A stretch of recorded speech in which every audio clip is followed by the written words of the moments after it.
आप सुन रहे हैं समाचार एजेंसी ऑफ इंडिया की साई न्यूज में ऑडियो बुलेटिन। नमस्कार, आप सुन रहे हैं समाचार एजेंसी ऑफ इंडिया में सोमवार 10 अगस्त का राष्ट्रीय ऑडियो बुलेटिन। अब आप शरद खरे से समाचार सुनिए। राजस्थान के सियासी उठापटक में सोमवार को नया मोड़ देखने में आ रहा है। मुख्यमंत्री अशोक गहलोत और पूर्व उप मुख्यमंत्री सचिन पायलट के बीच जारी सियासी घमासान में लग रहा था कि पार्टी में टूट तय है, लेकिन कांग्रेस महासचिव प्रियंका गांधी वाड्रा की कोशिश से सारा खेल बदलता हुआ दिख रहा है। माना जा रहा है कि प्रियंका गांधी की सलाह पर ही सचिन पायलट राहुल गांधी सोमवार को मिले और राजस्थान के सियासी झगड़े को सुलझाने पर उन्होंने बात की। राजनीतिक गलियारे में चर्चा आरंभ हो गई है कि प्रियंका गांधी की कोशिश से सचिन पायलट सुलह को तैयार हो गए हैं और वे पार्टी में बने रहेंगे। मुख्यमंत्री अशोक गहलोत की ओर से 2 बार विधायक दल की बैठक में बुलाए जाने के बाद भी सचिन पायलट और उनके समर्थक विधायक नहीं पहुंचे। इसके बाद पायलट को उप मुख्यमंत्री के पद से बर्खास्त कर दिया गया, साथ ही प्रदेश अध्यक्ष के पद से भी हटा दिया गया। पायलट की जगह गोविंद सिंह डोटासरा को प्रदेश अध्यक्ष पद पर बैठा दिया गया। इतना ही नहीं, मुख्यमंत्री अशोक गहलोत ने पत्रकारों से बातचीत में सचिन पायलट को नाकारा तक कहकर संबोधित किया और कई निजी हमले किए। इसके बाद हाईकोर्ट और सुप्रीम कोर्ट में भी दोनों पक्षों के बीच अच्छा खासे 2-2 हाथ हुए। इतना सब होने के बाद लग रहा था कि सचिन पायलट पर पार्टी कोई ढील देने के मूड में नहीं है। इसी बीच सूत्रों के मुताबिक कांग्रेस के पूर्व अध्यक्ष राहुल गांधी और पार्टी महासचिव प्रियंका गांधी वाड्रा ने सोमवार को राहुल गांधी के आवास पर बैठक की।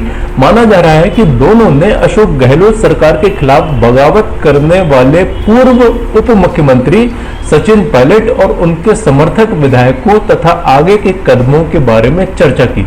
ऐसी खबरें हैं कि पायलट एक बार फिर से कांग्रेस के शीर्ष नेताओं के संपर्क में है और जल्द ही कोई समाधान निकल सकता है। हालांकि पायलट खेमे और कांग्रेस की तरफ से इसकी आधिकारिक रूप से कोई पुष्टि नहीं हुई है। बॉलीवुड अभिनेता सुशांत सिंह राजपूत के केस में रोजाना नए खुलासे हो रहे हैं। सुशांत की डेड बॉडी लाने वाले एम्बुलेंस के ड्राइवर के बाद उसके अटेंडेंट का भी बयान सामने आया है। इस अटेंडेंट ने यह भी दावा किया है कि वह पुलिस के प्रेशर के कारण बहुत सारी बातें नहीं बता सकता है। हालांकि उसने यह जरूर बताया कि जब वह पुलिस टीम के साथ सुशांत के कमरे में दाखिल हुआ था तब सुशांत की बॉडी किस अवस्था में थी। सूत्रों के मुताबिक एम्बुलेंस अटेंडेंट ने कहा कि उसने पहले भी सुसाइड वाली बॉडीज देखी हैं, लेकिन सुशांत की बॉडी पीली पड़ गई थी।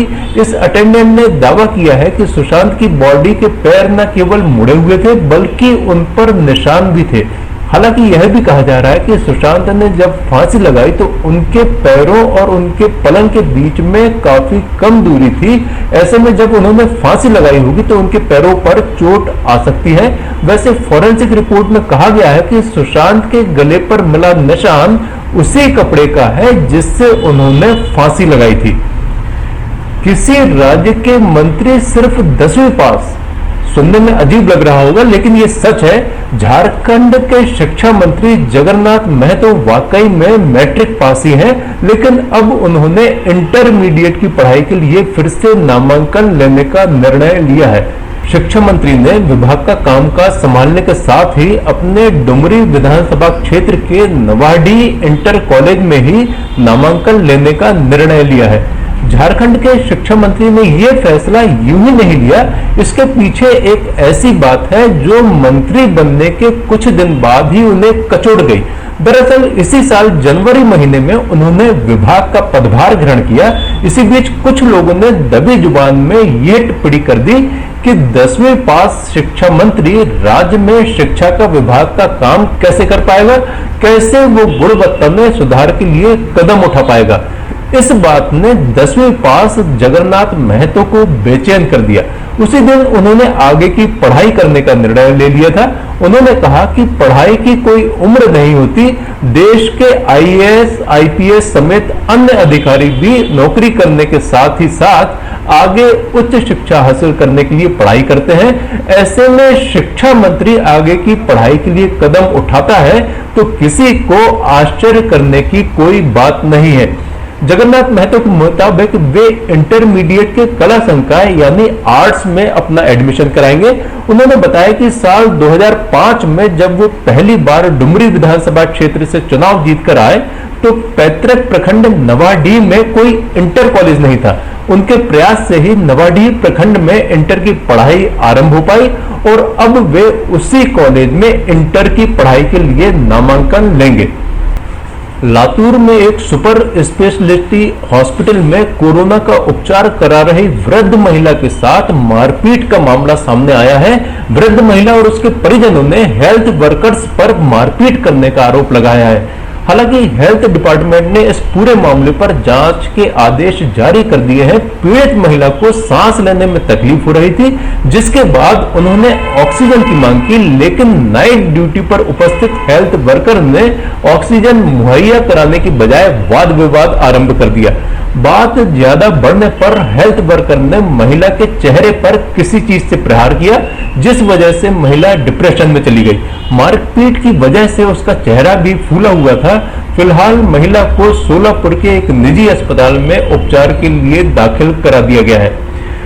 भोपाल की बीजेपी सांसद साध्वी प्रज्ञा सिंह ठाकुर ने कहा है कि त्योहारों के आने वाले सीजन में आम लोगों को इन्हें मनाने की अनुमति दी जानी चाहिए।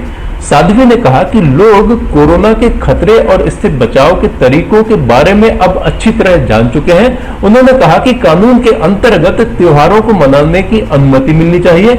उन्होंने इस मुद्दे पर गृह मंत्री से मुलाकात करने की भी बात कही है। इससे पहले सोमवार सुबह गृह मंत्री नरोत्तम मिश्रा ने नई गाइडलाइन के बारे में जानकारी देते हुए कहा था कि सार्वजनिक रूप से गणेश पूजा या दशहरा मनाने की इजाजत नहीं दी जाएगी। समाचारों के बीच में हम आपको यह जानकारी भी दे दें कि मौसम से संबंधित अपडेट्स जानने के लिए समाचार एजेंसी ऑफ इंडिया के चैनल पर रोजाना अपलोड होने वाले वीडियो अवश्य देखें।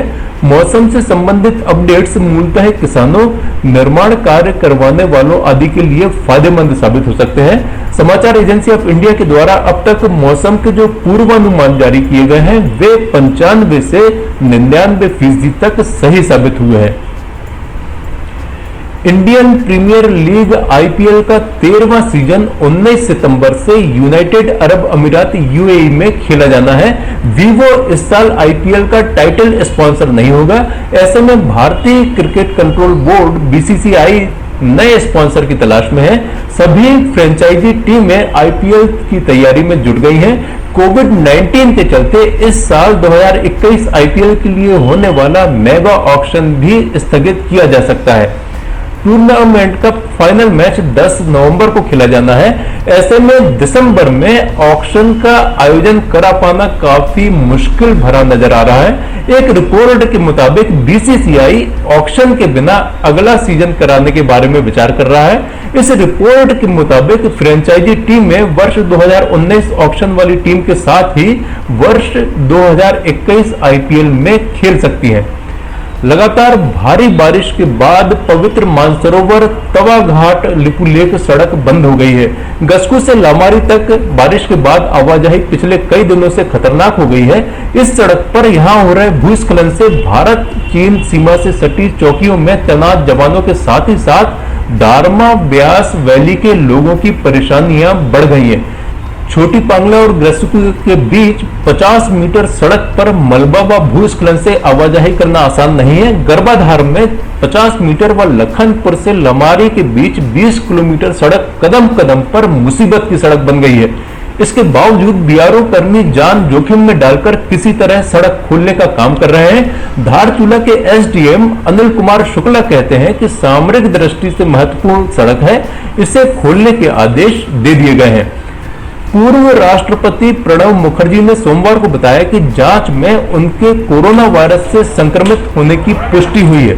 दिल्ली स्थित सेना के रिसर्च एंड रेफरल आरआर अस्पताल में 84 वर्षीय प्रणब मुखर्जी को भर्ती कराया गया है। उन्होंने ट्वीट किया कि अन्य कारणों से अस्पताल गया था, जहां पर आज कोविड-19 जांच में संक्रमित होने की पुष्टि हुई है। उन्होंने कहा कि मैं अनुरोध करता हूं कि जो लोग भी पिछले एक हफ्ते में मेरे संपर्क में आए हैं वे खुद पृथकवास में चले जाएं और अपनी कोविड-19 जांच कराएं। देश में कोरोना संक्रमित मरीजों की तादाद 22,22,738 पहुंच गई है। इसमें से सक्रिय मरीजों की तादाद 6,36,254 और रिकवर्ड मरीजों की तादाद 16,41,450 है। इस बीमारी से हुई मृत्यु का आंकड़ा 44,570 हो गया है। जिन राज्यों में कोरोना संक्रमितों के एक्टिव मरीजों की तादाद 5,000 से अधिक हो गई है, उनमें महाराष्ट्र में सर्वाधिक 1,45,558 एक्टिव मरीज है। इसके बाद आंध्र प्रदेश में 87,112 एक्टिव मरीज, कर्नाटक में 80,972 एक्टिव मरीज, तमिलनाडु में 53,336, उत्तर प्रदेश में 47,890, बिहार में 27,975, पश्चिम बंगाल में 26,375, तेलंगाना में 22,528, असम में 16,364, उड़ीसा में 15,333, गुजरात में 14,174, राजस्थान में 13,946, केरल में 12,347, दिल्ली में 10,729, मध्य प्रदेश में 9,009, झारखंड में 8,981, पंजाब में 7,998, जम्मू कश्मीर में 7,422 और हरियाणा में 6,371 एक्टिव मामले हैं। आप सुन रहे थे समाचार एजेंसी ऑफ इंडिया में सोमवार 10 अगस्त का राष्ट्रीय ऑडियो बुलेटिन। मंगलवार 11 अगस्त को एक बार फिर हम ऑडियो बुलेटिन लेकर उपस्थित होंगे। यदि आपको ये ऑडियो बुलेटिन पसंद आ रहे हो तो आप इन्हें लाइक, शेयर और सब्सक्राइब अवश्य करें। अभी आपसे अनुमति लेते हैं। नमस्कार। आइए हम आपको बताते हैं समाचार एजेंसी ऑफ इंडिया के चैनल को आपको किस तरह सब्सक्राइब करना है। समाचार एजेंसी ऑफ इंडिया के चैनल को सब्सक्राइब करने के लिए आप सबसे पहले ब्राउज़र खोलिए, या तो आपके पास यूट्यूब होगा, यूट्यूब को खोलिए। यूट्यूब में आप सर्च करिए, सर्च बटन पर टाइप कीजिए LIMTY स्पेस दीजिए KHARE। जैसे ही आप ये करते हैं ये आपके सामने खुल जाएगा। इसके खुलने के बाद आप देख सकते हैं यहाँ पर साई SAI आपको ये दिखाई दे रहा है। लाल रंग का जो बटन आपको ये दिख रहा है लाल रंग का, इसको आप क्लिक करिएगा। जैसे ही आप इसको क्लिक करते हैं इसका रंग लाल नहीं रह जाएगा। इसके बाद दाएं कोने पर जाइए, दाएं कोने पर ऑल पर्सनलाइज नन, इसमें आप ऑल को क्लिक कर दीजिए। जैसे ही आप ऑल पर्सनलाइज बटन को प्रेस करेंगे, ऑल बटन दबाएं। जैसे ही आप ऑल बटन दबाते हैं आप इस चैनल को सब्सक्राइब कर देते हैं। इसके बाद आप देखेंगे यहाँ पर सब्सक्राइब वाला बटन आपको लाल नहीं दिखाई देगा। आप सब्सक्राइब समाचार एजेंसी ऑफ इंडिया की साइन न्यूज़ या समाचार एजेंसी ऑफ इंडिया को सब्सक्राइब करते जैसे ही आप करेंगे, उसके बाद समाचार एजेंसी ऑफ इंडिया और साइन न्यूज़ पर जैसे जैसे वीडियोस अपलोड होंगे वैसे ही बिना देर के आपको ये सारे वीडियोस के नोटिफिकेशंस आने चालू हो जाएंगे। आप समाचार एजेंसी ऑफ इंडिया की सारे वीडियोस देख सकेंगे। आप इसका लाभ ज़रूर उठाइए, सब्सक्राइब करिए और दोस्तों को कहिए वे भी सब्सक्राइब करें, लाइक करिए, शेयर करिए। नमस्कार।